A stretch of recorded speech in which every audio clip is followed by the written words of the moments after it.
great work on this film. I must say, I enjoyed this movie so much it's made me question my lifelong loyalty to Adidas. Thank you. Well, there you go. Ben, obviously, this is a film you made with the blessing of the legendary Michael Jordan. What were those interactions like? How surreal, first of all, and did he give you any shit for being a Celtics fan? Hey, listen, I don't want to make too much out of it. Like this was, Michael was, I was just lucky to get a little bit of time to talk to him and say, hey, look, if you don't want me to do this, I won't, out of respect. And then he guided me towards people that were important to him because I had to change and compress. And obviously, it's not a 10-hour documentary. And he said, look, there's some people that are really important in this story, and they shouldn't be left out. George Raveling and Howard White. And Chris came along and created that role, really built it, wrote it, created it. And Viola came in and really built the Dolores role. And so he opened up doors for me to find these brilliant actors, finally who I've always wanted to work with, and get them to support me and make this movie much, much bigger than something that I could do on my own. Chris, have you ever gotten to meet number 23? And what spoke to you about this story? Oh yeah, over the years, man, whatever, any chance I could get. Michael had a camp up in Santa Barbara, California. I used to take my son up there when he was 7 and 8, and get a, autograph for him. I was saying it was for my son, but it was really for me. And things like that. I remember one time he rode in my car. I said, I'm never selling this car ever again. So huge fan. And this movie, man, great story. I love the fact that he owned some of his shoes. He had a percentage of it, and it made him who he is today. Independent guy and very wealthy guy. And I know Howard White, who's one of his executives at Jordan. So that was a lot of fun doing all the research, getting all that information from him, man. It was just a lot of fun, and trying to embody him, his dialect, his spirit, and put it in that character. It was great. Matt, I feel like you were back in informant shape for this one. You make Sonny so easy to root for, but there are multiple points in this movie where poor Sonny gets ragged on for his weight. Like, was part of that just Ben hazing you a little bit? No, that was all in the script. So I put on a few extra pounds, and then Ben had me put on a bodysuit underneath the wardrobe as well. So because we love this kind of running joke about Sonny's working at a running company, and like he can't think of a worse idea than running himself. Like he would never do that. And there were jokes, and Phil asks him at one point, "Do you run?" And Sonny just is like looks at his belly. He's like, "No, Phil, I don't." So and also this idea that a lot of times people who kind of revere athletes and work near athletes aren't themselves athletes. And so there are all those little things we were playing with. I love that at the end of the movie when he goes for a run. At the end, yeah. Very short-lived. It's like, Maybe the shortest run on record. Mauro and Matt and Ben have obviously been friends and also colleagues for so many years. What was it like for you to come onto this set and sort of watch their dynamic up close? They make everybody feel like you're in on the joke or in on the crew, like you're part of a family. Like I didn't feel like I just met Matt, and I didn't feel like it was my first time working with Ben. It felt very collaborative, very safe, very fun, and there was an ease to it, right? And you felt supported, like they want you to do well, and you felt that good nature, and it's beyond working with great artists, but they're actually great guys, and so it makes the experience just that much easier. It's a lot of fun. Yeah, no ego, just brothers working together, trying different stuff, shorthand. It was great to watch them work. Actually, it was very inspiring. I was a huge, I would imagine you were too, but we haven't discussed this. Good Will Hunting fan. So I remember being in New York. Didn't care for it. You didn't like it? No, I loved it. It's surprising that they haven't done more together. Yeah. They spent so much time together in their personal life, and they started together, but then they both did kind of parallel career tracks, and now that they're back together, it does seem kind of overdue. And that Ben has never directed Matt before was surprising too. So I'm excited for what this next chapter is for them.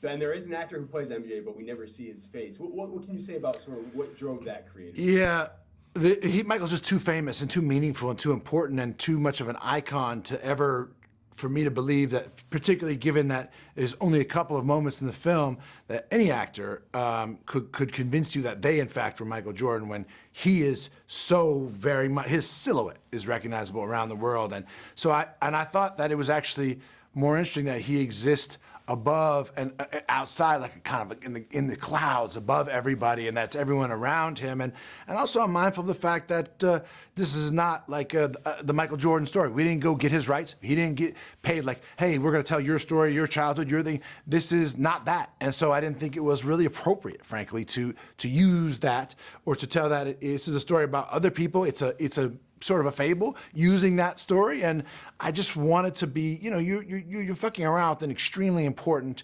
figure in American history, and I wanted to just handle that as respectfully and carefully as I could.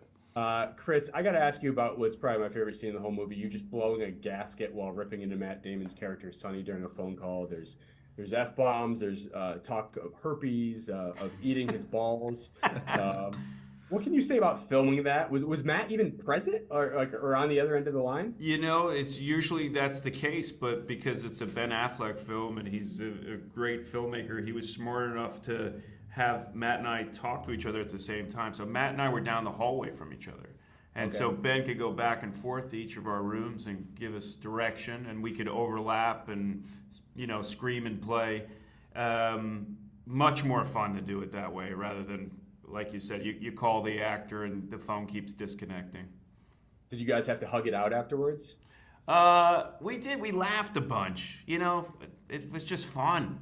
It was fun. It was the whole energy on set was just fun, and certainly those scenes were a lot of fun to do. Jason, you do not speak of eating balls in this movie, but you do own another favorite sequence. There was a very powerful ball eating scene. It was a sad monologue. Yeah. Terrible. Director Scott. Director Scott. There's F-bombs, talk of herpes. I think he says he's gonna eat your balls at some point. That was an ad lib that we benefited from all these. Every actor that we hired in this movie is actually a filmmaker. Whether the Viola and Julius or A-list producers, Marlon and Chris are writers. So all of the actors were ad libbing, and we really benefited from that. But that was one of my favorite ad libs because he's trying to insult me, but it's not in the script, so he's realizing doesn't sound as insulting as he wants, so he keeps trying to make it worse. But it's like I'm gonna eat your, I'm gonna chew, I'm gonna nibble, I will eat your nuts, And so it's like he just did that in one take. And one of the things that Ben did in the movie, which was so cool that I'd never done before, was all the phone calls were filmed at the same time. And normally when you do a phone call scene, one actor is there, the other actor is at home and maybe calls in. The connection's never great. It never quite works. And you end up reading with the script supervisor. And so you don't really get the feeling of that real. And those phone calls were so dynamic that what Ben did was he brought in 3 extra cameras on the day that we shot and had 3 cameras going on me and 3 cameras going on Chris down the hall. And we shot them at exactly the same time. So that's why those scenes feel very alive, because we're both in the scene together. I love that. And then you just hugged it out afterwards. We hugged it out at the end, yeah. But Jason, you do own another favorite sequence of mine in this movie. It's more on the emotional side. With Rob has such a powerful, touching monologue about his divorce and his relationship with his daughter. You're a dad. Was that an emotional scene for you to capture? It was very well written, and I think it was really cool that in this script, in this film, it's such a fun, entertaining ride, but that they're able to do a downbeat right there too, without it being a schizophrenic movie.